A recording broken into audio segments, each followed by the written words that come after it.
Shall I start? Are you ready? Yeah. Well, good morning, everybody. Thanks again for the excellent keynote speech to open this conference. My name is Christian Coates-Ulrichsen. I'm a research fellow for the Middle East here at the Baker Institute, part of the new Center for the Middle East. And I'll be chairing this first session on sectarianism in the region.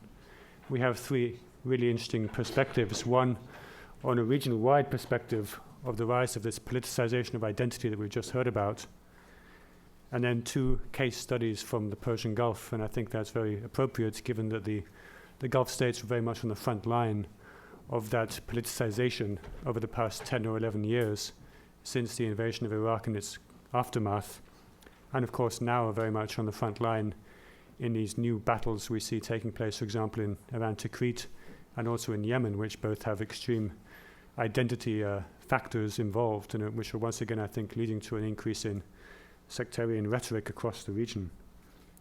So without further ado, we have three speakers. Frederick Werry is a senior associate at the Middle East program at the Carnegie Endowment for International Peace in Washington, D.C., where he focuses on Gulf political and security affairs, on Libya, on U.S. policy in the Middle East, and is the author of a new book exploring Sunni Shia identity politics in Bahrain, Saudi Arabia, and Kuwait, entitled Sectarian Politics in the Gulf from the Iraq War to the Arab Uprising, which was named one of 2013's top 5 books on the Middle East by Foreign Policy magazine.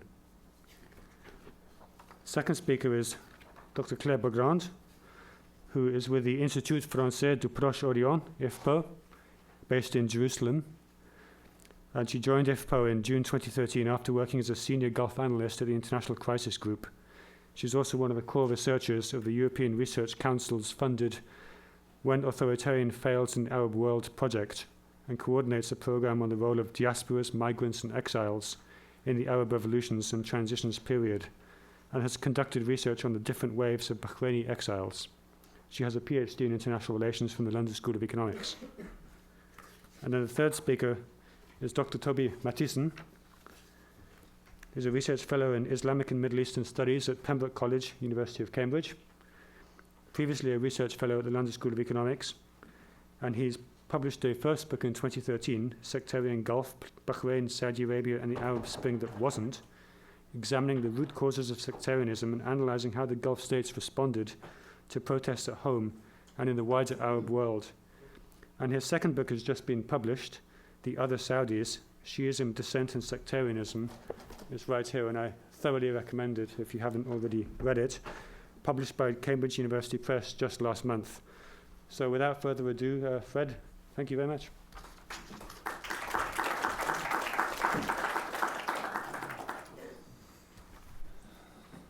Well, thank you so much for the kind introduction. Thank you to the Baker Institute for the invitation to speak and for organizing this very timely conference. And thank you also to Professor Telhami for an excellent keynote. And listening to that, I was struck by an observation that I heard once from an Irish political scientist who, of course, studies sectarianism in the Irish context, and they have a long history of that as well. And he came up with this very useful distinction between what he called primordial pessimism and instrumental optimism when we look at identities. And I thought this was really interesting. And I use this construct when I talk to policymakers a lot, because primordial pessimism, as we heard, is, well, these groups have been fighting each other ever since the dawn of time, ever since Islam started. There's nothing we can do about it. And what we're seeing now with ISIS is simply a continuation of this conflict between Sunnis and Shias. The other end of the spectrum is instrumental optimism, meaning, no, actually identities are invented, people choose them willingly, media inflames them, elites manipulate them. And I think the academic answer is, it's somewhere in the middle. I mean, identities matter in this region, but as we heard, people select them on the basis of context, on institutions, on their political circumstances. Now, obviously, I think when we look at the Levant, we're seeing the complete and violent breakdown of state institutions, and that has given rise to a very toxic and violent form of sectarianism. But there's another region that I'm going to focus on, and that's the states of the Arabian Gulf, the GCC states. These states are often thought to be the exception to the rule. I mean, the Arab Spring, by and large, sort of bypassed them. But identities are present there, and sectarianism is present in these societies as well. These are relatively strong states, we can argue, that they have the capacity to protect their citizens, to deliver services. And yet sectarianism is deeply embedded in them. And that's what I want to focus on today, and I think that's what the other speakers are going to look at as well. When we look at Gulf narratives of sectarianism, when the Gulf states think about why do they have these identity splits between Shia and Sunni, what we find is that they often attribute these identities to some other external force. The idea being that, well, our societies were always in harmony, Shia and Sunni were always living side by side together. But what happens in the region has triggered those identities, has stirred them up, has animated them. So it's exogenous. That's partly true. I mean, I don't want to not suggest that what happens in the region doesn't matter. I mean, the Iraq War was a huge catalyst for identity politics. The Iranian Revolution, the rise of ISIS. It created this defense mechanisms where suddenly Sunnis felt like Sunnis, Shias felt like Shias. But we have to go deeper into Gulf societies themselves, and this is what Toby and I have written on extensively. In the ruling arrangements of these societies, of Gulf states, of Bahrain, Saudi Arabia, Kuwait, they've entrenched sectarianism. They've used sectarian identity as a ruling strategy.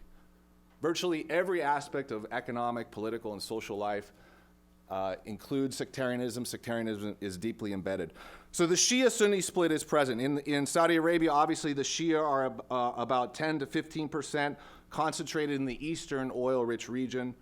In Bahrain, there's 70% of the population. If there's one area of the Gulf where sectarianism has manifested itself in a violent manner, it is Bahrain. And from the U.S. Policy perspective, this is a huge concern, given that we rely upon Bahrain for this real estate, for our military base there. And in my conversations with policymakers, I mean, this is where I really try to emphasize that sectarianism is a real policy concern for the United States. 30 to 40% in Kuwait as well. So again, when we look at the Gulf, I think analysis of religious doctrinal differences can only get us so far. We need to try to understand in the Gulf, why do people select being a Sunni over a Shia or over another identity? And what I want to argue in my presentation today is we need to look at the confluence of sort of three factors. I'm going to argue that the most important is the local political and institutional context. Do these states, do these monarchies have inclusive institutions where people feel like they have a say in state affairs, where they're not excluded from the economy? The other factor is the regional effect. I mean, we cannot ignore that the Saudi-Iranian strategic rivalry in this region is animating sectarian identities. They're being felt. But what I get asked in policy questions, and sort of this, you see this in the speech by some statements by President Obama, that if magically tomorrow, if Saudi Arabia and Iran tomorrow were to somehow bridge their differences, would sectarianism in the region go away? I would argue it would lower the sectarian temperature a bit, but I think sectarianism would still be present because it's embedded in the ruling arrangements of these states, how they treat their citizens. And then the third factor, I think, is the proliferation of social media. The fact that, as we've heard, identities are magnified across the region. What happens in one corner of the Arab world is suddenly transmitted to the other with a rapidity that we haven't seen, and it creates this sense of theater, where a Sunni living in one corner of the Arab world will see what is happening to a Sunni in Fallujah or Aleppo, and suddenly they defend it. They feel like they're participating in this drama, and that's a powerful dynamic. But again, I think from a policy perspective, when we look at what can the U.S. do to sort of mitigate sectarianism, I think we should get out of the game of talking about Shia or Sunni. I mean, we don't. This is ultimately their struggle. But where I think we can be helpful is pressing these regimes for political reform, openness, reforming their media, political inclusivity. When I talk to activists in the Gulf, there's this argument that if there's political reform, if there's some sort of inclusion, that will temper identities. A Shia won't feel like a Shia. A Sunni won't feel like he has to look beyond the borders of the state to his brethren Sunnis elsewhere. So again, I think political reform is absolutely key. Let me talk about what I see as sort of three waves of sectarianism in the region to sort of set us up for this regional discussion. When you go to the Gulf and you talk to Gulf, especially I think supporters of Gulf regimes, they will say, you know, before in the 60s, the 70s, we were living side by side, Sunnis and Shias, side by side. We traded, we intermarried, we went to the same schools. We didn't feel this difference. And then suddenly, 1979, the Iranian Revolution happened, and that demolished everything. We felt this difference. We felt, okay, this person's a Shia, this person's a Sunni. That was present. I mean, the Iranian Revolution was an earthquake. You had, for the first time, a Persian Shia power with an expansionist agenda. Khomeini made no claim, no apologies for seeking to topple the Gulf regimes. And he did, in fact, support Shia revolutionary movements on the Arabian Peninsula. And so, indeed, the 1980s were marked by an intense inflammation of sectarian tensions. When you had the Iran-Iraq war, you had Saudi Arabia mobilizing against the Iranian Revolution. How did Saudi Arabia confront the Iranian Revolution?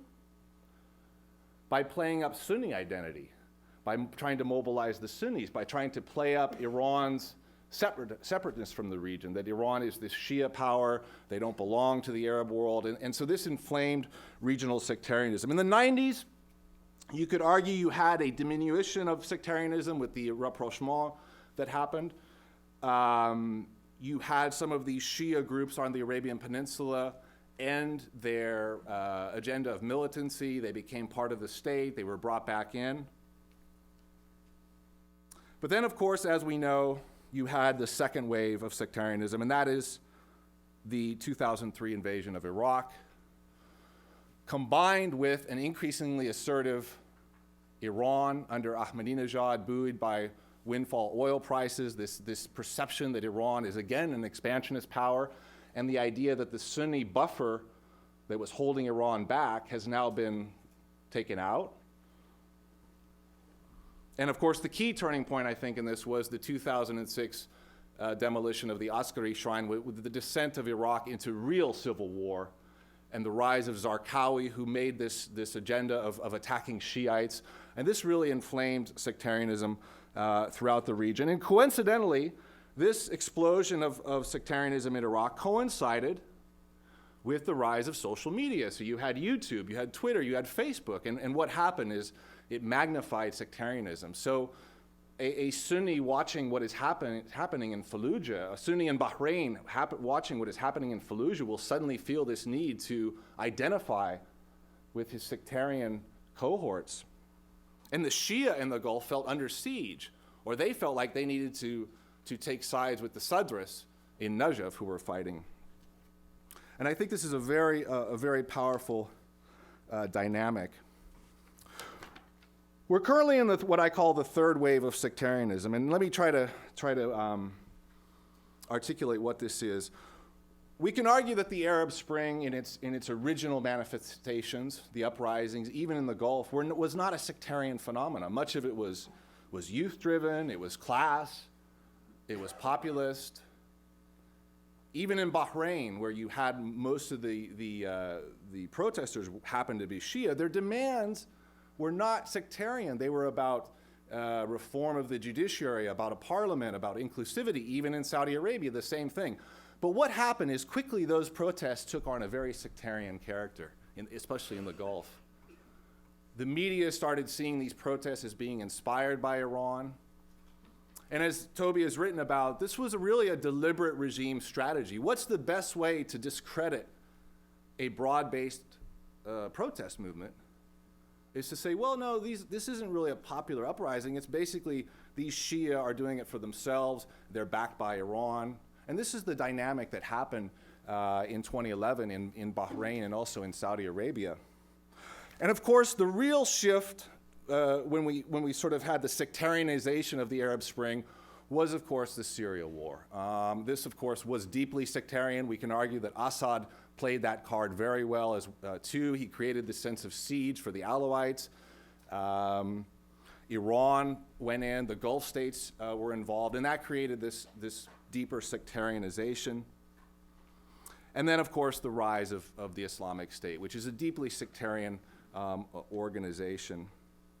I think the most worrisome thing about third wave sectarianism is that it is defined by non-state actors calling the shots. I think before, in previous waves, you can, in the 90s or the 80s and even in the 2000s, you had states sort of managing sectarianism. But I think where we're at now with third wave sectarianism, with the Islamic State, with Twitter, with Gulf charities, with Salafi clerics, and we're having independent actors advancing a very sectarian agenda that states are unable to manage. And that's debatable, we can talk about that, but I think this is very, very worrisome.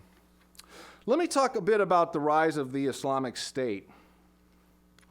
Obviously, we know that this is an organization that thrives on a very horrific form of exclusivity, that brokers know allowance for different identities. We see what they're doing to these various religious sects. They're obviously killing the Shiites. The question is, where did this come from? Where did it come from? There's been a lot of debate about this. If you read some of the pro-Saudi editorials, there was one that came out that said, this really never came from Saudi Arabia. The Hanbali doctrine is actually quite peaceful. This is all, they're Khawarij. This is all from Zarqawi. It's something foreign. That's a bit disingenuous. Much of the anti-tolerance, the sectarian ideology of ISIS was founded in Saudi Arabia, and many of their clerics that they reference are in fact Saudi clerics. But of course it merged with very local circumstances in Iraq that was born of Zarqawi, it was born of Sunni fears in Iraq, of Maliki's regime. We can get into the actual specifics of that. But with regard to the Gulf, I think ISIS has triggered some very interesting reactions. On the one hand, there's a great deal of self-reflection that, where did this ideology come from? Do we bear some responsibility for it? At the same time, there's a very disturbing, what I call a Janus-faced approach, where many Gulf commentators say, yes, this organization is monstrous. Yes, it's a threat to us. But at the same time, it's actually kind of a good thing because they're standing up for Sunnis, they're standing up to Iran, they're the buffer against the Shia crescent that's expanding from Iran. You find this from even mainstream Saudi commentators, this sort of ambivalence about the Islamic State. Combined with the fact that you have, obviously, Gulf volunteers going to join the Islamic State, clerics are supporting it, not just in Saudi Arabia, but in Bahrain. One of the leading clerics of the Islamic State is in fact a Bahraini Sunni cleric, al-Banali. The Bahraini case, I think, is very interesting because, and here again, Toby and I have written about this, the Bahraini regime for a long time used the Sunnis as sort of a counterweight against the Shia. And it sort of encouraged this sense of Sunni identity, this Sunni assertiveness, this Sunni radicalism. That strategy is now coming back to bite them because now you have these Sunnis that are becoming disenchanted with the Bahraini regime. These Sunnis are in fact going to join ISIS. They're supporting it. They're sending funds. They're going to fight. And again, this goes back to my point that sectarianism has escaped the ability of regimes to manage and control it. And it's very worrisome, again, from a U.S. policy perspective, because we have that military relationship with the Bahraini regime. We're depending on Bahrain as a base to fight ISIS, and yet meanwhile, the Bahraini regime is sort of struggling with this double game that they're playing with the Islamic State. Let me close with some thoughts just about, where we can go perhaps for some policy prescriptions. And again, this is, it's no longer an academic discussion. I mean, we've heard President Obama in his State of the Union address mention sectarianism. It's obviously a key thing in the U.S. engagement with Iran. But again, accurately diagnosing the nature of identity, how do identities become activated, as Professor Telhami mentioned, is so important. And we have to avoid primordial pessimism. This region is not about Sunni and Shia. It's a very simplistic division of the map. It's very easy. But of course, we know that there are multiple other identities. So the question is, why do these identities become activated? It is obviously because of the breakdown of the state, but it's also because of the lack, especially in the Gulf, and this is what I want to close with, these seemingly peaceful countries in the Gulf. It's because of the lack of inclusive political institutions. It's because of economic marginalization. It's because of provincial discrimination. So from a U.S. policy perspective, those are things that we can influence. Through dialogue, through pressure. We can't shape the Islamic narrative. I mean, I think we should get out of the business of talking about Islam and what's moderate Islam and correct Islam or what's a good Sunni. But we can talk to these states about their administration, their governance, and that will help lower the sectarian tension in the region. Thank you.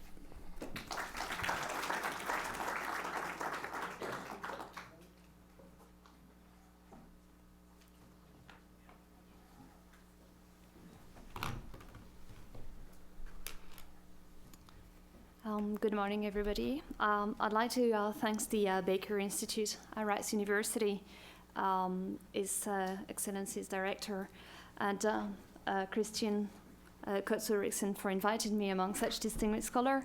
And just as you thank the keynote speaker, I'd like to thank you, Fred, for paving the way so well, giving this broad overview for me to present a sort of less known case, the case of Kuwait. A lot of what you said is it will be echoed in my presentation. As you said, sectarianism has emerged as a sort of self-evident and obvious explanatory factors in almost all the crises that affected the Gulf and the Arabian Peninsula region since 2011. Just a few examples that you already mentioned. I remember following the Bahraini crisis, almost every single news brief ended up saying Bahrain is a majority Shia ruled by a Sunni minority. So you have said it all. You have here in the Yemeni crisis as well, seen through the same inaccurate lens, whereby the Houthi rebels suddenly are Iranian-baked Shiites, which they are not. Properly speaking. And the best illustration is probably Syria and Iraq that we mentioned already, verging on the caricature with the emergence of the Islamic State as the most extreme form of Sunni radicalism, as if nothing existed. So sectarianism seems all the more convenient as an analytical reading, as it's overlapping with the rivalry between Saudi Arabia and Iran for regional hegemony, both regime being religious-based. And I'm introducing my case here. Kuwait is no exception. It's a small country between all these different forces, is exposed to all the different ideologies since the beginning of modern Kuwait. All during the crisis, the Shiites felt sympathetic to the fate of their fellow believers. That's what Fred said. They felt sympathetic to what happened in Bahrain. And the Kuwaiti Emirates as well turned into a sort of financial hub for Sunni extremist movement in Syria. So we can't say that Kuwait has been spared the influence of the sectarianism in the region, but it has managed it completely differently. And here, in the remaining of my presentation, I'd like to use this case of Kuwait to make the argument that this focus of sectarianism as part and parcel of the regime's divide and rule strategy obscures the understanding of broader dynamics in the Emirates, which are far more complex and are beyond identities, as Fred said. To me, there is a particularly class-based dissatisfaction that emerged in the society when the state is always looking at identity politics. So, as you said, sectarianism is a category of ruling in the Gulf society, and what I want to show here, that is one technique that has been evolving as well. And you'll see what I've been developing. The state itself of Kuwait, the regime, has been evolving towards a more monolithic, towards a sort of intra-royal family struggle. So in Kuwait, what we observe at the moment is two phenomena at play. On the one hand, you have the states and the royal family, Sabah, continuing in its paternalist modes to play on identity groups and cultivating conflict of interest, Shiite versus Sunni, or urbanites versus Bedouin, catering the factional fears of Shia particularly, and playing up the lack of alternative. But on the other side, what I'll try to show that there are some new claims for representation outside the identity group that timidly emerge, but that are not being heard yet. So in other words, the patronage-based state finding an equilibrium or arbitrating between all the coexisting communities has become less and less efficient in its political conflict regulation. So my presentation is entitled Playing on Identity, Elite Struggle, and Fragmented Politics in Kuwait. My goal is twofold here. I want to show how the current elite rivalries among the royal family played on the group identities to strengthen their basis in the society and enhance their claim to the throne. But on the other side, I also want to show how the current form of patronage, this what I just described, taking the shape of political money, is weakening these very clientelist ties on which the regime is based and eroding these very identity groups that it seeks to please. Since 2000, there is this new generation that emerged, which cut across all category of identity politics, and albeit in its infancy, looks at new way to fill this political gap of having a new strategy and representation. That's what Fred say, we need political reform. So in the remaining of my presentation, I'll be looking briefly at the history of the identity politics in Kuwait, especially giving you some landmarks about the rise of politicized sectarian groups in the Emirates. And then in the second part, I'll sort of focus on what I call the tale of two princes in Kuwait, and this manipulation of identity by contender to the throne. And I hope I'll not be too much of an instrumentalist, optimistic in that case. And I'll conclude on the erosion of the divide and rule model since the 2000s decade, with an official discourse that remains either one of the sacred unity, there is no division, but at the same time the regime fomenting itself this division. And on the other side, a new cross-cutting anti-corruption movement that has emerged. So let me start with the long history of Kuwait's divide and rule strategy. And pardon me, the panel is very familiar to what I'm going to say, but I think it's important to look at the qualitative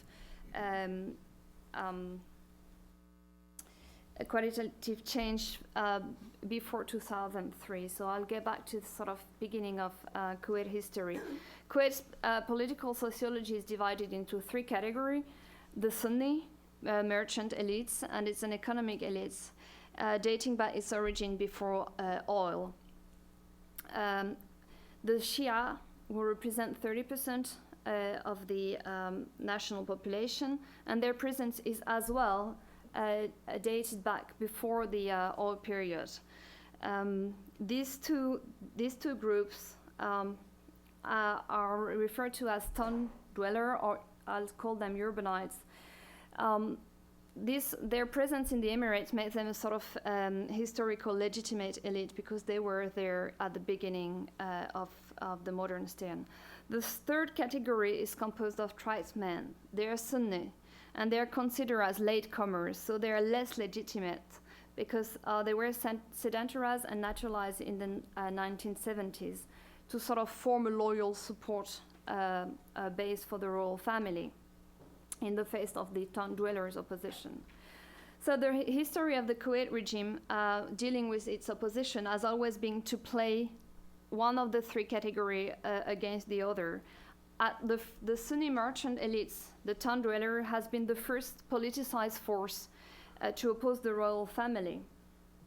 They were supporters of Pan-Arabism, and as such, they negotiated in 1961 a power-sharing agreement with the royals to have a constitution and a parliamentary system that actually, through which they could defend their interests and promote their economic interests. Because at the beginning of the Emirates, of the Kuwait modern state, the power sharing agreement was that this particular part of Kuwait would benefit from economic privileges like just public contracts aid. During this fight between Sunni and the state, the Shia has been key allies of the ruling family in the confrontation with this pan-Arab opposition. But when in the 1970s the Shia started to get politicized, and I think Toby is going to talk about it, and turn in 1980s into a strong opposition force, then the royal family supported the rise of the last group, the tribesmen, as well as the Sunni Islamists. Yet, as all the other before then, these tribesmen are no longer a reliable constituency they used to be. Since the 1990s, there is this new generation of tribesmen that has adopted a clear oppositional stance. They represent the sort of rising middle class against the economic elite that I just described, and they seek a fairer access to state resources and services. So this is against this background that I'd like to understand the current situation. In a book called All in the Family, Michael Herb showed that all the feud was part of the reason why the Gulf regime lasted so long is that all the feuds, internal feuds, were kept within the family without exiting to the public opinion. But this has changed in Kuwait. In 2003 and 2006, two constitutional changes basically gave a greater say to the parliament in choosing the crown prince, which unleashed a fierce struggle between the different princes. This did not happen before. This is because the crown prince and the prime minister position are now separated. The prime minister can be grilled in front of parliament, has to build its own legitimacy. So what happened now?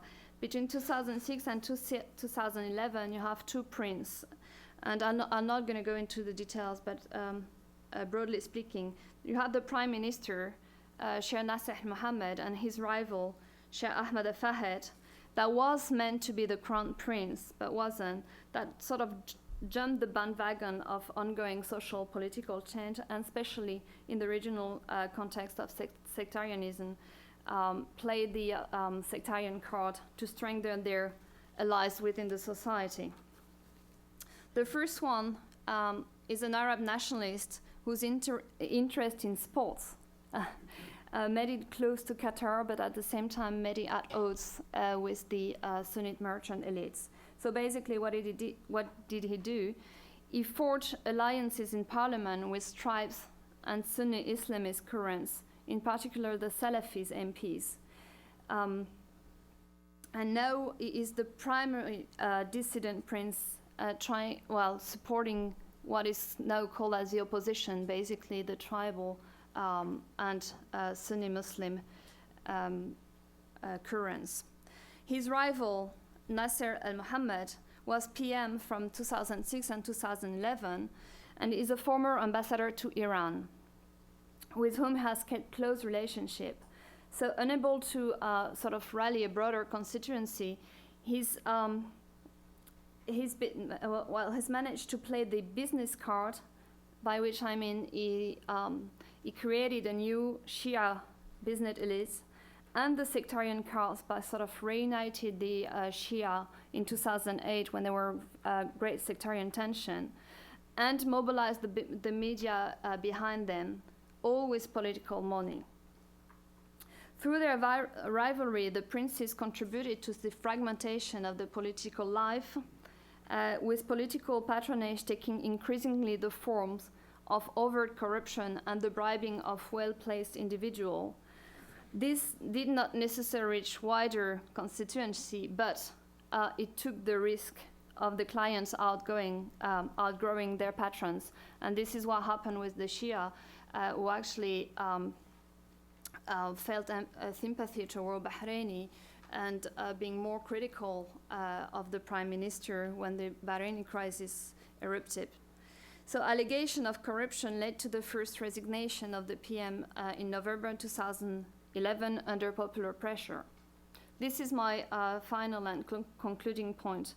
This is the emergence of a new voice and basically the anti-corruption movement.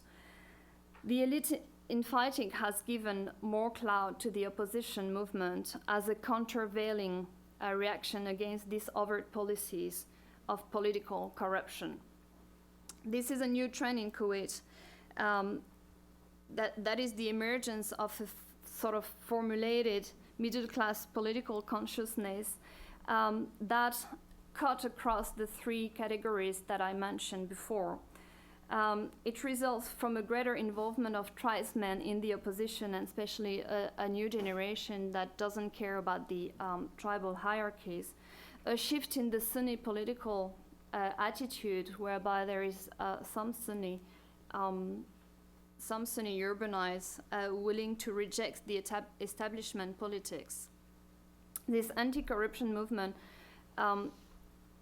cut across also the sectarian divide, whereby some Shiite youth joined the movement.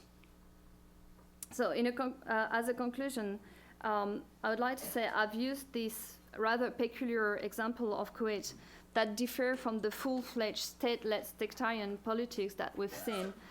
And I would like to say that sectarianism is one of the many forces steering the Arab world apart, but it's not the only one. It has to be understood in relation to this failure of the patronistic state that I've described, and its failure, as Fred said, to regulate identity politics. And I think my last word will be we need to take into consideration broader dynamics when we talk about sectarianism, and in particular two of them, which is the erosion of this, the patronage and clientelism, and the struggle to define who is politically legitimate, and secondly, the sort of narrowing gap between, the narrowing gap between, and the rising of this salaried middle class and the narrowing gap physically between the rich and poor that leads to new claims to state resource allocation. And I thank you for your attention.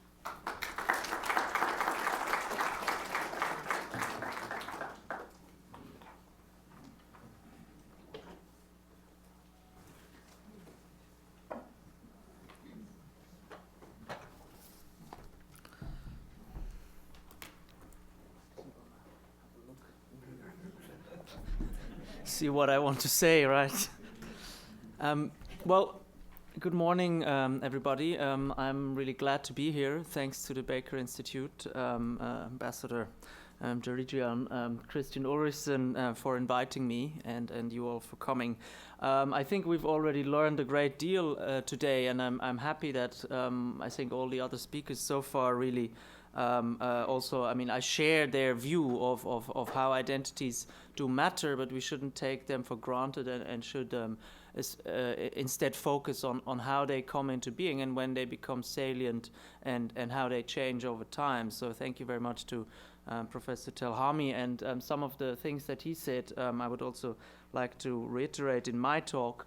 In particularly, yes, this changing nature of identities and the question of what the relationship between a person and an outside observer is, because as he mentioned, identities always only really emerge vis-a-vis something else, so vis-a-vis another or vis-a-vis whoever is asking which identity matters. And since we're all social scientists, and therefore it also always matters if we go to a country and ask people, how they feel, or if someone else does it. So we should, I think, really be aware of that.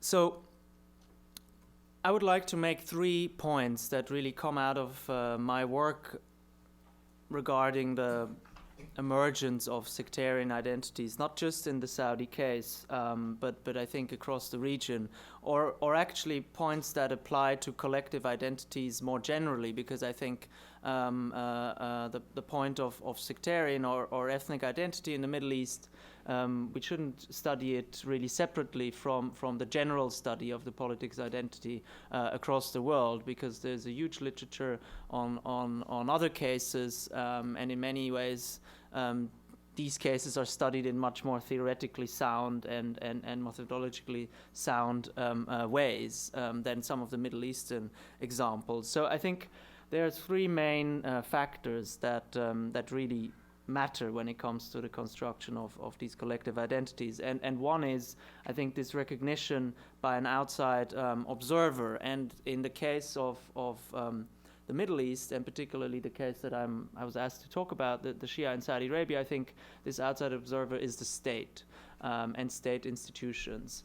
Because if you're constantly reminded of the fact that you belong to a particular group in interactions with government, or even in very mundane and daily interactions with the state, such as if you want to get a license for a business or something like that, then really this identity becomes reinforced. And in many ways, as Professor Telem-Halmi mentioned, you are what you have to defend. And in the case that I've been looking at, the Shia identity was not salient, I think, really before the 1970s.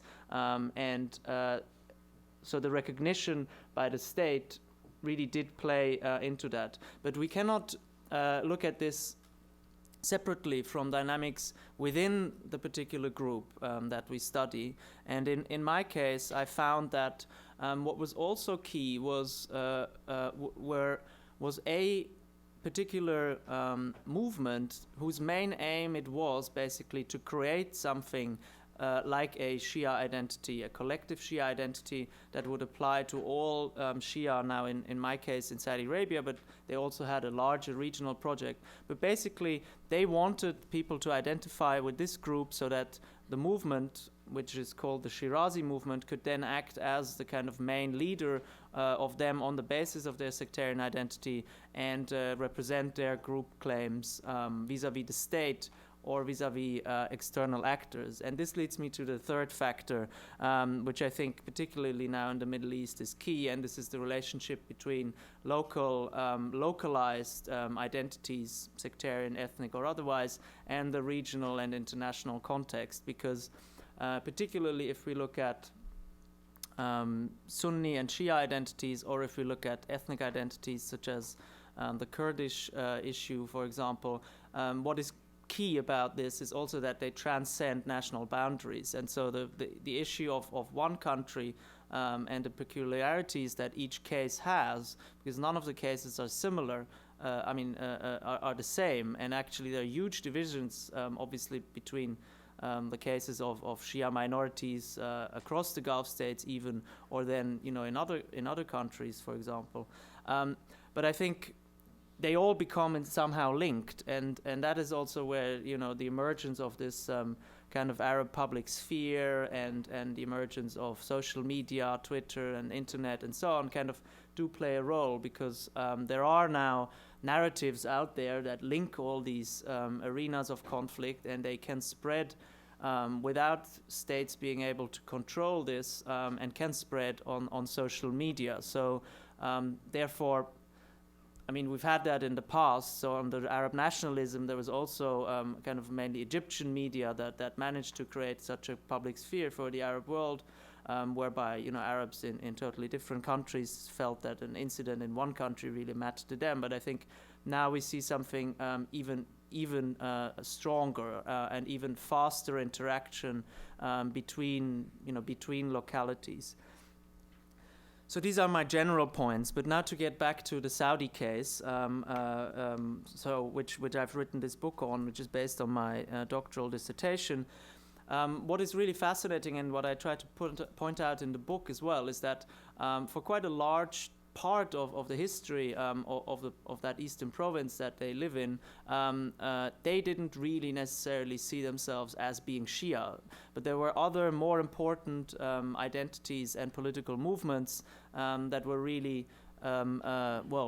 that caught popular attention and were popularly supported in that region. And they ranged really from orthodox communist movements to labor movements to all varieties of Arab nationalist movements.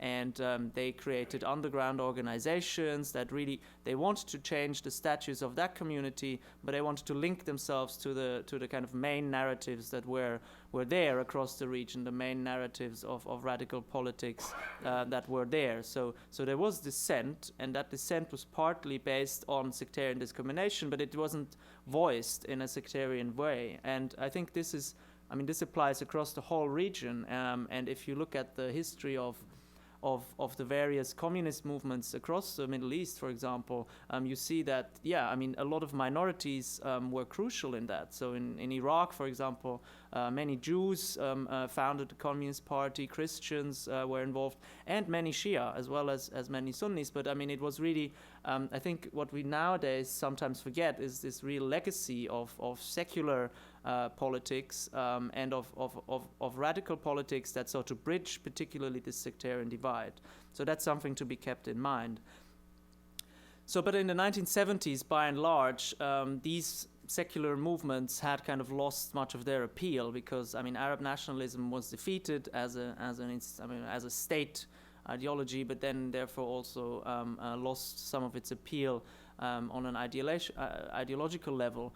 And the same happened to kind of different leftist ideologies as well. So you have a regional rise of political Islam as an alternative, and this really played out differently in all different contexts. But so in my case study, in the case of the Shia of Saudi Arabia, you had one particular movement that really from the grassroots level up started to organize the Shia with two agendas, really. On the one hand, it was a normal Islamist movement that basically, sought to Islamize society, enforce social morality, and so on, and in many ways acted as a religious police. So, told people to be more religious, basically, also at home and so on. But on the other hand, it really wanted to change the status of the community as such. So it's a kind of communal Islamist movement, which is this kind of subtype of Islamist movement. And their main aim, as I mentioned, was, I think, to create the idea that something like a Saudi Shia identity should exist. Because what's also important is that they live in two kind of really quite separate areas. One is Qatif, which is a port city on the shores of the Gulf, and the other is an oasis about 150 kilometers inland. And while there were always relations between these two, the situation of these two places were very different. But what this movement tried to do is kind of to break down localized identities and strengthen the idea that, there is something like a Saudi Shia identity. And in many ways, I think over the decades, they managed to do that. So today, I suppose, most people, most Saudi Shia from the Eastern Province would probably think of themselves as, being something like that, a Shia first. And that is, while this movement really didn't manage to do a lot of other things, they tried to do an armed uprising and went into exile and so on, but not much came out of all that. They were repressed. But I think on the level of collective identities, they really did have a very lasting effect. And in part, this was because they really focused a huge amount of resources on creating a historical narrative for this region that sought to emphasize its distinctiveness and sought to emphasize the role of Shiism in the history of that region. And I've recently published an article on that in Ijmas, where I used the term of Shia identity entrepreneurs that I think were crucial in this. So some of the leaders of this movement started to write books about their village or their city, and really they all have a kind of similar narrative in the way that the Shia were there for a very long time and at times ruled the area independently, and then under the Ottomans, they were quite well, they could practice their religion freely, and then suddenly the Saudi state conquered the area and really repressed Shia religiosity, and since then they've lived under oppression. And in many ways, this is how now most people in that part of the world see their historical, their past. And while that is partly true, a lot of this is obviously, historical invention. But the movement really did place a lot of emphasis on that, and so maybe we should also think about the importance of history, or the construction of history and memory, across the region, because the same in some ways applies to Bahrain. And the historical memories of Bahrain, of the Bahraini Shia opposition and the Saudi Shia opposition, are very similar, and kind of look at the area as a shared area, but it also applies to Iraq and beyond, I think. And just a last point on the case study. I think in many ways the Saudi case is quite specific, because the state doctrine of Saudi Arabia is a certain interpretation of Hanbali jurisprudence, usually called Wahhabism, and its main aim are religious deviants, and so its main enemies are the Shia, and because the Shia in the East, because a lot of the writings, even of Muhammad ibn Abdul Wahhab, the founder of that movement, and then his sons and successors, usually when they wanted to say, okay, now this is our doctrine and now we want to enforce it somewhere, and they usually said we have to enforce it on the Shia in the east, in the territories that we've recently conquered, and we cannot allow the practicing of these deviant practices in our lands, and we have to set an example of them. So in some ways, the distinctiveness of the Saudi case is really that the sectarian discrimination and the repression of religious practices is really justified on a religious level, whereas in some of the other Gulf states, like my colleagues mentioned, Kuwait and Bahrain, I think it's more to do with political economy, and the ruling bargain, really. And I think the same was also true in Iraq and Syria and Lebanon and so on. It's not about one. Maybe now with the rise of the Islamic State, that starts to change. But basically in the other cases, I think it was more about politics, really. Here it's also about politics, but with a strong religious element that really, it makes it very difficult to see how the status of that community can ever really change within that current political system, unfortunately.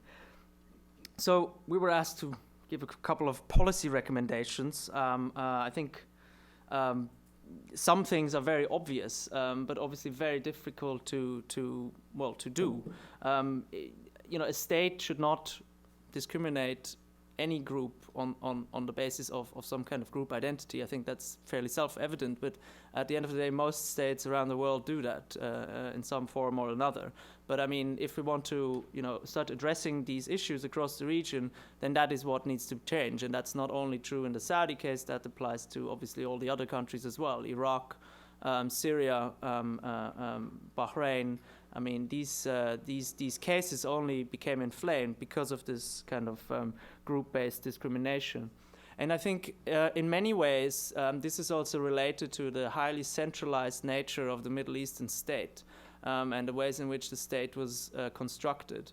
And there is a real fear amongst elites in the region of the word decentralization, because they feel it means breakaway of regions or irredentism or whatever. But I think the region cannot really move forward if it doesn't start to accept local decision making as a way forward rather than as a threat. Because I think many of these things are manageable within the political system. In many ways, you can undermine these group claims, for example, by giving municipalities greater say in pretty mundane matters, but that nowadays really all have to be decided at the in the capital by a senior in the Gulf, a senior ruling family member, to which obviously the people from the regions don't have much access. And now I don't think this only applies to the Shia case, but I think decentralization and municipal elections and an empowerment of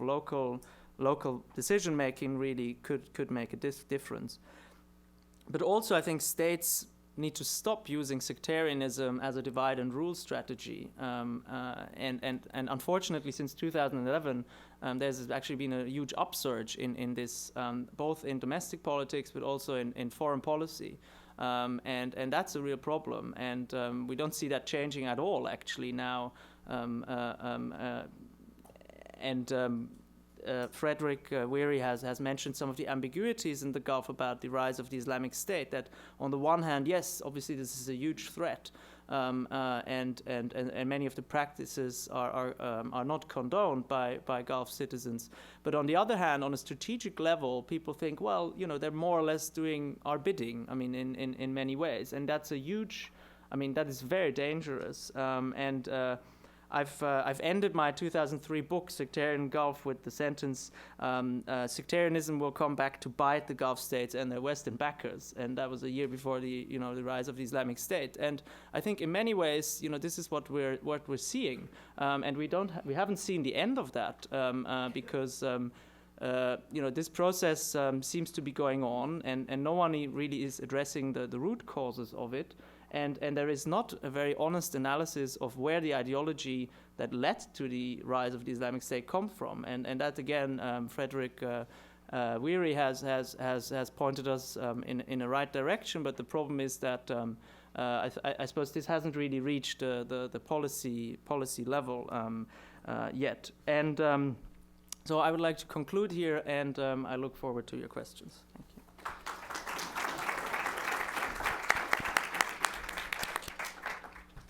Thank you very much for all three presentations. I think they fitted together really well and showed some of the importance of making nuanced distinctions between and among different case studies, and the importance of context in looking at sectarianization and the politicization of identity. We have about 35 minutes for questions, so who would like to go first? Yes, sir. Geographically marginal to this area, but culturally sharing a lot of similarities. You've got Yemen, which the past recent history has been a combination of strongmanism, tribalism, and thuggishness painted with a sectarian brush.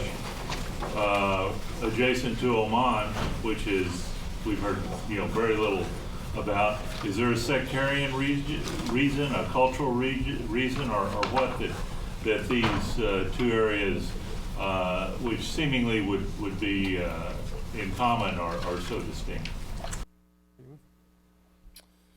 I'll take a stab at that.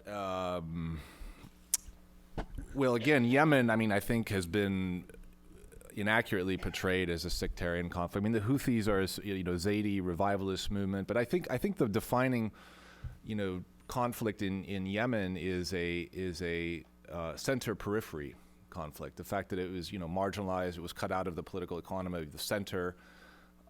You could argue the same thing in Oman. I think Carnegie just put out a paper on Oman and succession and potential unrest in Oman, and you look at the areas where Omani unrest has happened, and they're the peripheral areas. They're areas that have been shut out of the political economy, and that's the way I would look at it. That the state has not extended its reach into these areas. It's cut them off. It's marginalized them. It's excluded citizens. So when that happens, of course, you get revivalist movements. You get movements that seek to mobilize their followers using some sort of religious identity. But I don't see the Houthi rebellion, for instance, as a Shia, movement that Iran is backing, as we've heard from, people like Netanyahu and others. That Iran is suddenly putting its tentacles out into Yemen. The links with Iran, with the Houthis, as I understand it, are quite incidental, and it was sort of like this movement sprung up, and then Iran decided, wow, there's something we can support here, but it's not the center of gravity, if you will, for that movement. So, yeah, I'll just add a word as well on the relationship between Yemen, Oman, and the other Gulf states. Obviously, Oman is part of the Gulf states, so the other Gulf state has never been intruding as much as Saudi did in Yemen. Yemen is the big rival to Saudi Arabia. It's far more populated than Oman as well. It's like 20 plus, 26 million maybe. Oman is a very small, tiny state. So since the beginning of the revolution, 1962, Saudi Arabia has been playing as well to destabilize what was felt as a very threatening neighbor. And I'd say to even to complete what Fred said about who support who, I was told that like the greatest, Saudi's always been supporting different sides. They were supporting the communist South, to make sure that the North was weakened. And at the moment we hear as well that among the two worlds that would be Houthi versus Al-Islah, which is the Muslim Brothers, the Saudi would be more inclined towards supporting the Zaydists. I should also say that if anyone has any questions for Professor Tolhami based on his morning keynote speech, feel free to address them to Professor Tolhami as well.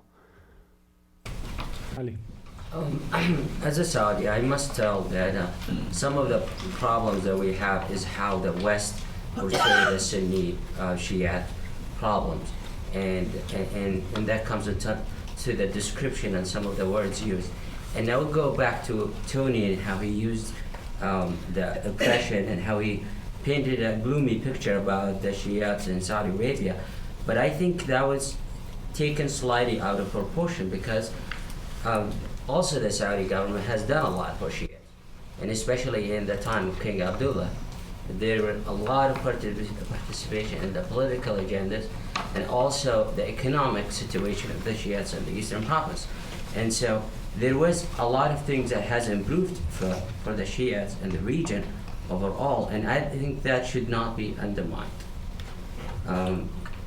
Again, when it comes to the Houthis, when you mentioned, Frederick, the issue of the Houthi and the support from Iran is incidental. I beg to differ with you, because there were like very strong signs of support from the beginning on the Houthis. And I think, to sum it all, when you study the Sunni Shiites issue, Iran has to be involved in the study. You cannot exclude Iran from the study, because at the end of the day, it boils down to political frictions, and that needs to be also factored in. Anyone want to respond? Thank you. My name's Toby. I have a whole chapter here about King Abdullah's relationship with the Shia. I call it marginal recognition, because I do think there were some changes, particularly on the discursive level. So Shia were more visibly portrayed as being a part of the country. They were appointed to a couple of representative institutions.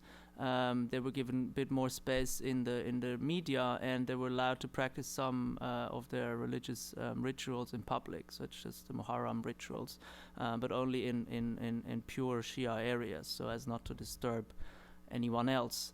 But I think what is key is that after 2011, all of these superficial changes didn't mean anything, and with the start of this kind of sectarian rhetoric that that was used by Iran, but also by Saudi Arabia to kind of shape the way in which the Arab spring would turn into an Arab winter. I think with the start of that, there was really very little of these small changes that left, that survived really. And so today we're in a situation that is really, really quite bad, and the Shia areas are really under a more or less kind of military lockdown, and you have constant killings and so on. So I mean, you have hundreds of political prisoners. Many are on death row because of their role in the protest movement. And just a couple of months ago, you had an attack by an Islamic State cell on a Shia mourning house in the Eastern Province. And there was a huge outcry in Saudi Arabia after that, and many Sunnis showed their support and went to the funeral. But really, after that, one would have expected some fundamental changes. because there was one particular TV station that was kind of seen as supporting this attack and said, the Shia it's their own fault because they believe the wrong thing, so it's fair to kill them. So the Saudi Minister of Information said, we're going to close this channel tomorrow because really this was too much. What happened? The channel is still up and running, and the minister had to resign. So, I mean, and also there were talk about, issuing a law banning hate speech in the country so that these things could not happen anymore, and I think that would be a very good idea. But so far we have not seen any sign of this law being passed. And frankly, I mean, on the institutional level, there's just been, hardly any change at all. So, Professor Tilhami? Yeah, thanks. I really enjoyed the introductions. Just one comment I have particularly on the Saudi case and the Sunni-Shia divide. I think one has to really be careful to differentiate between the strategy of government pertaining to sectarianism, whether it's intentional or inadvertent enhancing sectarianism, or where the public is. Just give you one example.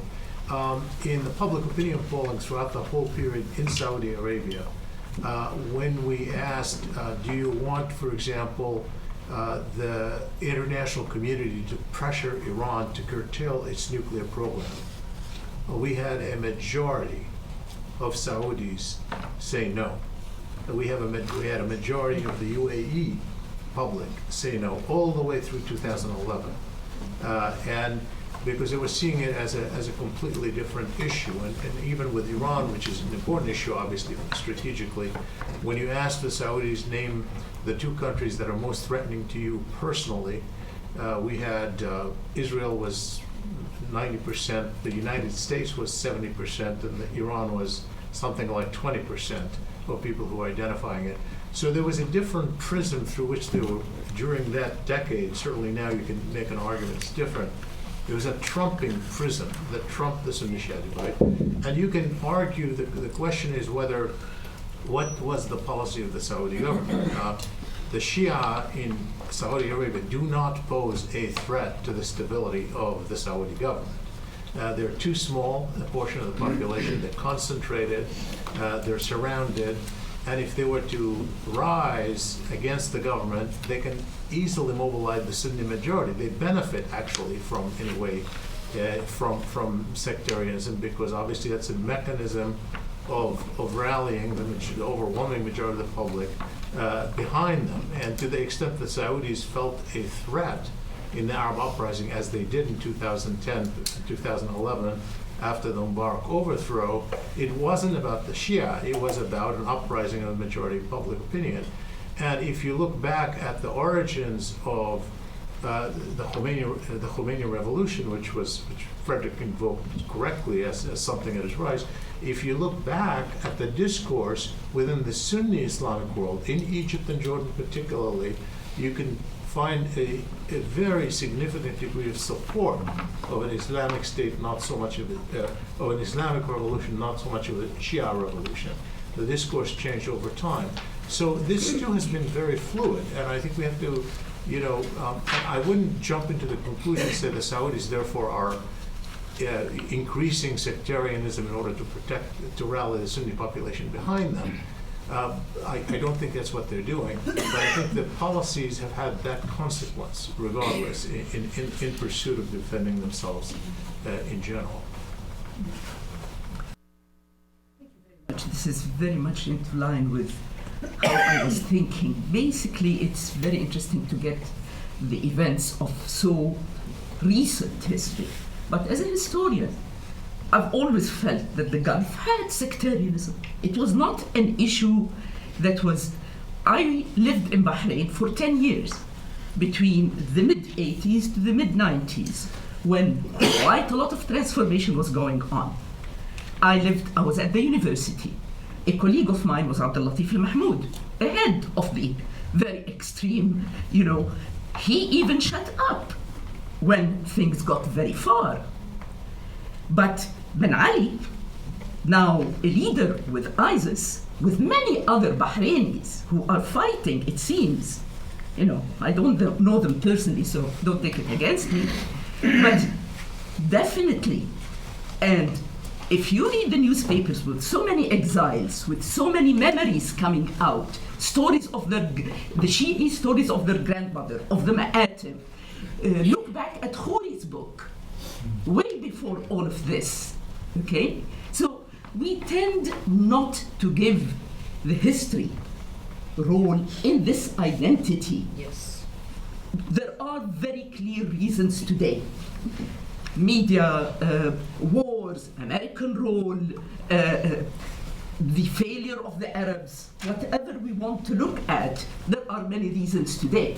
But sectarianism and the Saudi policy had always practiced it. The Bahraini government has always practiced it. I lived there. My friends were both Sunni and Shi'i. I attended a death, after somebody died under torture, and that was in the early 80s, because he was with the not religious. He was on, So I think we should give this issue its. Don't overbuild it of what is going on, without looking at the sequences of history that has created what is there today. Very good. At the back, yeah. Yes, could the panel please provide a bit of a security outlook, specifically in Bahrain, concerning the developments with Sheikh Ali Salman and his arrest and detainment? Could you please provide your opinion specifically where this may take Bahrain as a step?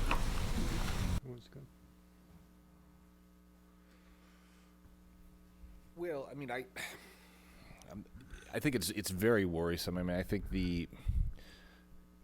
my sense is that the regime, this ISIS threat has really been a gift to the regime, because now it's signing up for this coalition against ISIS.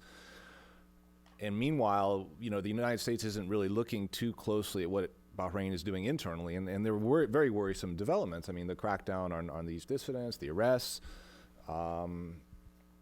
It's cutting out the middle. It's cutting out precisely the interlocutors that the regime should be using. So it mystifies me, and I think there is a growing, radical element of these Shia youth that in certain villages that you're starting to see from their tactics. They're starting to use IEDs. They're starting to become bolder. I mean, I was talking to the embassy in U.S. embassy in 2012, and they said, look, we're seeing these youth when they're becoming bolder. They don't just throw Molotov cocktails and run. They throw them and they stand. Or now they're using tactics that we've seen elsewhere in Iraq. And Iran, there's reports now that Iran may be helping them. So this is the natural sequence of events. When the political avenues are shut down, the radical current grows. And so I'm very worried. And my conversations with the Pentagon, I mean, they see this, but they're so focused on current operations. They need this island for a strategic base, and I think the U.S. is in a real quandary because what's it going to take? A U.S. soldier, a U.S. sailor off duty getting killed in some events? I mean, is that going to be the wake-up call? Again, I don't see the Shia, overthrowing the regime. I don't see a real threat to the Fifth Fleet base, but I do see that things could get, perhaps more violent. So.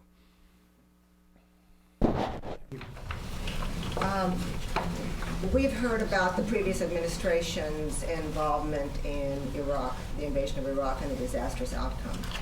Can you comment, and Dr. Dahami as well, to help us understand the rise of ISIS?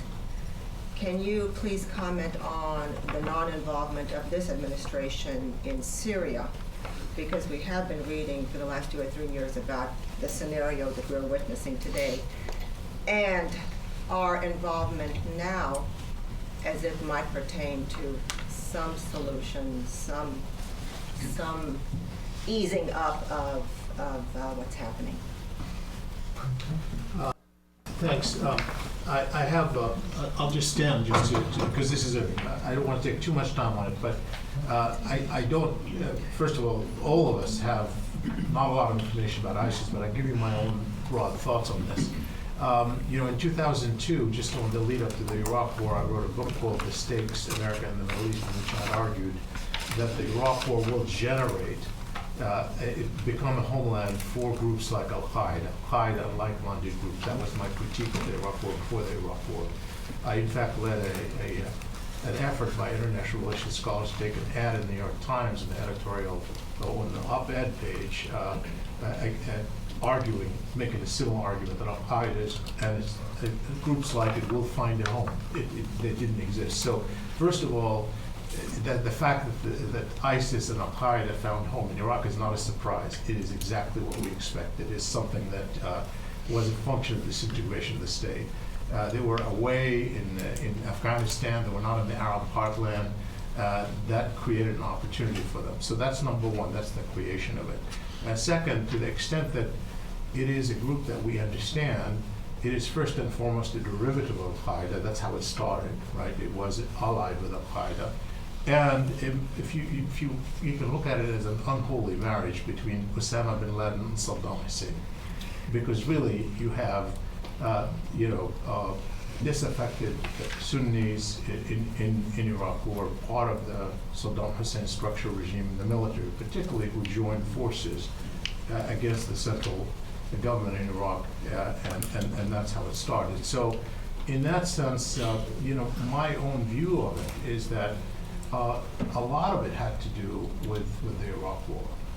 And whether or not, obviously the Arab uprisings have fueled it more because they opened up instability elsewhere, Syria in particular, that enhanced it.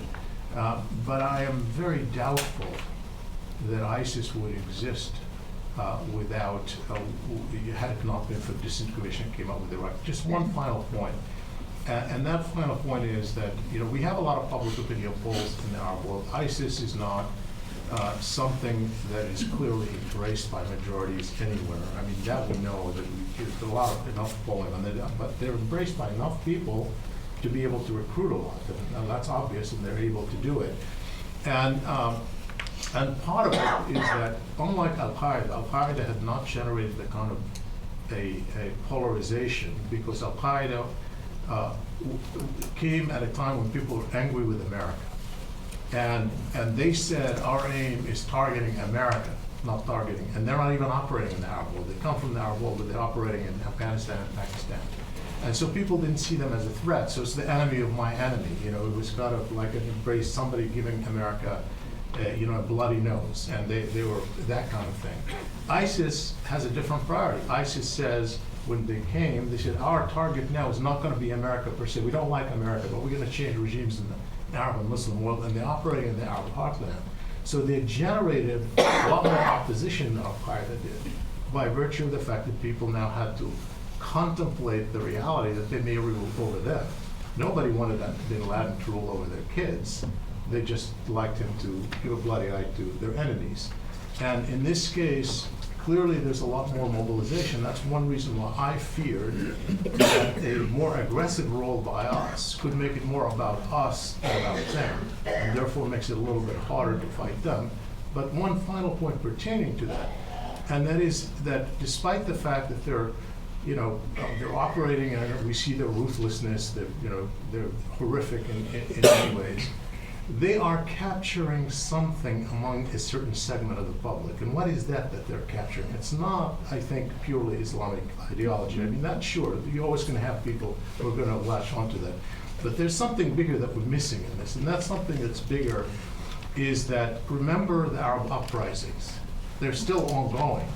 So what did they do? In 2010, 2011, you have the optimism that all these regimes are going to be overthrown. I was there in Tahrir Square just about a little over a week after Mubarak was overthrown, one of these million-person demonstrations, and I had seen, all the signs, crossing the names of every single regime in the Arab world, including Assad, but every single one, and with the optimism that generated, and there is an interpretation that now there's a backlash.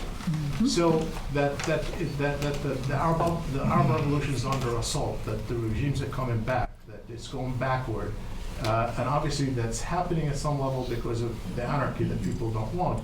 But they're tapping into this, so there is and that's why they focus on the regimes, because they're tapping on the energy that came out of the revolution in certain sectors.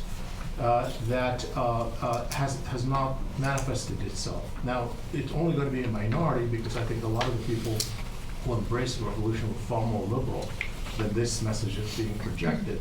But there's enough strength to that message among certain segments that unfortunately I think they'll find enough adherence to fuel themselves for a long time.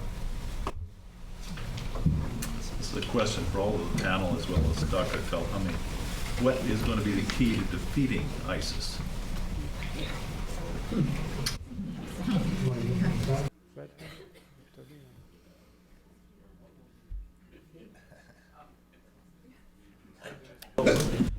Well, again, I think let me comment on the U.S. approach now. I mean, I think we're focused obviously on Iraq because we have this partner there, and so this is sort of the low-hanging fruit. I think the strategic center of gravity is Raqqa. It's Syria. It's a resolution of the Syria conflict. I think that has to be the end state. The Iraq case brings up the interesting point about sectarianism. Is what are we doing? Is we're sort of revisiting this Sahwa movement, the surge, where we mobilized the Sunni tribes against Al Qaeda back then, and now we're trying to do the same thing with them against ISIS.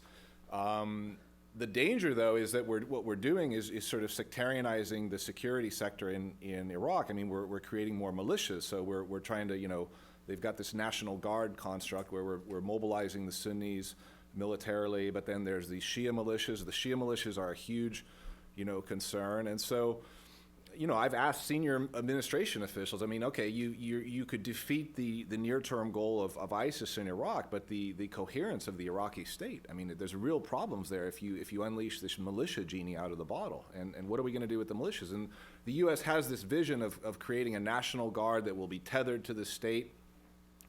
This is a larger phenomenon that we're seeing in the Arab world, is the breakdown of these Arab armies, these bloated conventional armies, where militias are a fact of life now, and we're seeing these militias along tribal, communal, sectarian lines. And so, and again, going back to to Toby's point, I think much of this reflects the need for provincial, municipal level governance. So we're going to see in Iraq in the future some sort of federated system where there's going to be local governance. The question is, can it stay together, and will it be violent, but there's real risks here. So.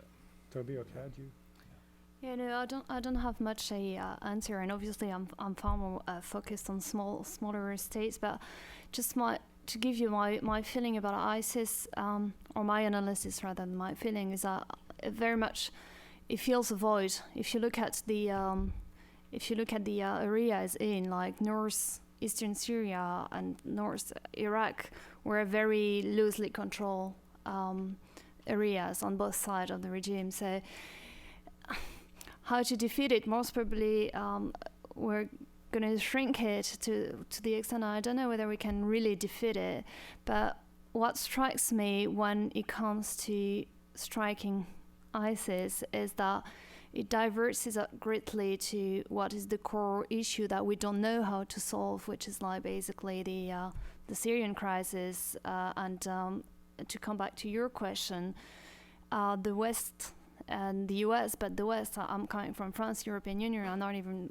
better, have absolutely no alternative to the question of the state disintegration, mass violence, political legitimacy, that will take far longer to actually tackle and solve than the military strike, aerial strike on ISIS. Yeah, you sir. I would like to discuss just for a second kind of structures and systems and how terrorism is both, where terrorism essentially wants to alter or destroy the structure, but then also it's systemic in that it's relating to two variables.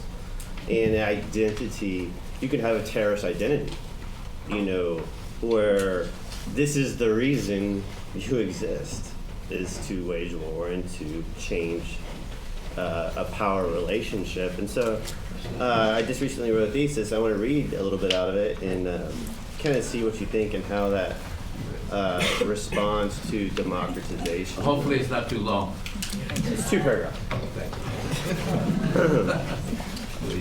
Terrorism is a structural element of the Near East, reorders and reprioritize the ideology of the Near East states from abstract idealism to concrete realism. And this is clearly seen in Turkey's problems with their abstract zero problems policy, seeking to create development and progress in the region. However, within the greater Near East, where terrorism is a constant threat, political culture consequently corresponds to one of personal identity due to the extreme demands on security structures, not an identity found in abstract constitutionalism like in Turkey. Self-preservation reigns supreme in the realm of nature. In the environment to survive at all costs, a war-based identity is invaluable and essential. Due to the identity invested in terrorism by both state and non-state actors, terrorism becomes the leading focal point of political discussion. Okay, Toby, do you want to say? Not really. No, I think we can wanna- talk about that in the lunch break if you want, in more detail. We're going to talk about that in the lunch break. I'm sorry. Thank you very much. You talk a lot about the Shia and the region, the sectarianism in the region, but you didn't mention the real cause of this issue, which is the conflict in Syria. This is the beginning to set the fire in the region, because you didn't mention, or you didn't mention the Iranian role in this crisis, and this is the reaction of the Sunni group against the Shia militia, which is participating in that war in 2011, and the absence of the international role in this to solve this problem, especially from the United States, and also in Iraq. The support, the role of the Maliki government in that region. This is the real cause of this terrorism in the region. What happened from the Sunni in the region is just a reaction. The ISIS wasn't there in 2011. They didn't start. This is the absence of the international role to solve the Syrian crisis, doesn't support the Syrian opposition, doesn't support the Syrian citizen. This was the causes of this situation. And the Shia also, Iran used this group in the Gulf area. Yes, we believe there is the minority in the region, but they are equal to all the citizens in the region. They are not allowed to have special rights more than the Sunni. They are citizens, they have to be loyal to this government. If they are loyal to the Iranian government, or they are instructed by the Iranian regime to make any disturbance in this country, this is the result of this. Yeah. Well, I mean, first of all, I did actually mention Syria quite a bit. Well, but you've proved my point, because I think if you go ask a Shia that's living in Sitra in a village he can't join the security, does he care about, is his discrimination, what he faces, the thing that makes him feel like he's a Shia, that he's different?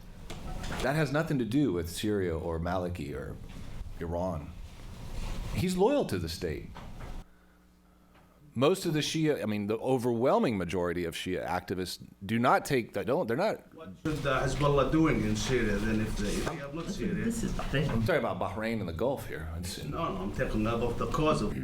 But it's not the cause. I don't think it's the cause of what's happening in the Gulf. I mean, I think it's not the cause of what's happening in Syria. I mean, the regional interference plays a role, but I'm not.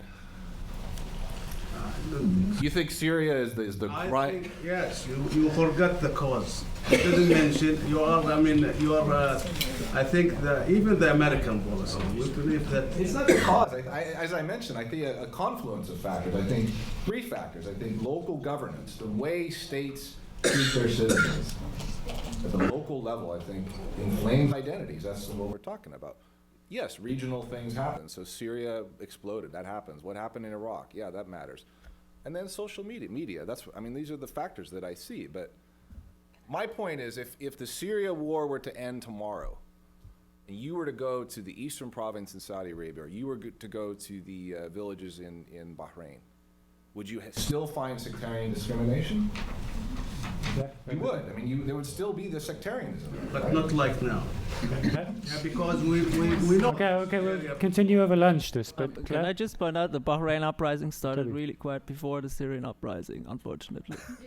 But why? Why? I don't know why, but because people were afraid of Assad.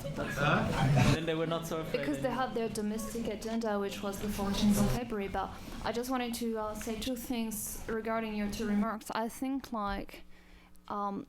Iran is scoring far more than it actually means in Bahrain and in Yemen. It's scoring a lot without doing much. As Fred said, the Houthi revolt started in 2006. So at that time, we had no kind of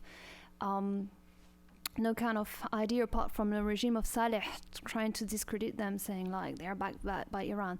But the talk that Iran is involved in there is actually benefiting Iran a lot. It has nothing, almost nothing really much to do, but just to benefit and feel like he has this regional strategy. And I would say, under the control of Toby as well, that is the same in Bahrain. It does nothing but covering in Alam, Press TV, and all the credits to him as if he were overpowerful. So I think you're right, but I wanted to make this remark. As for Syria, I'm not a specialist, but I think what is interesting here to note is this kind of asymmetry of alliance between Iran, Russia, Hezbollah, having a clear war objective, coordinated means. They know who's doing what with Hezbollah.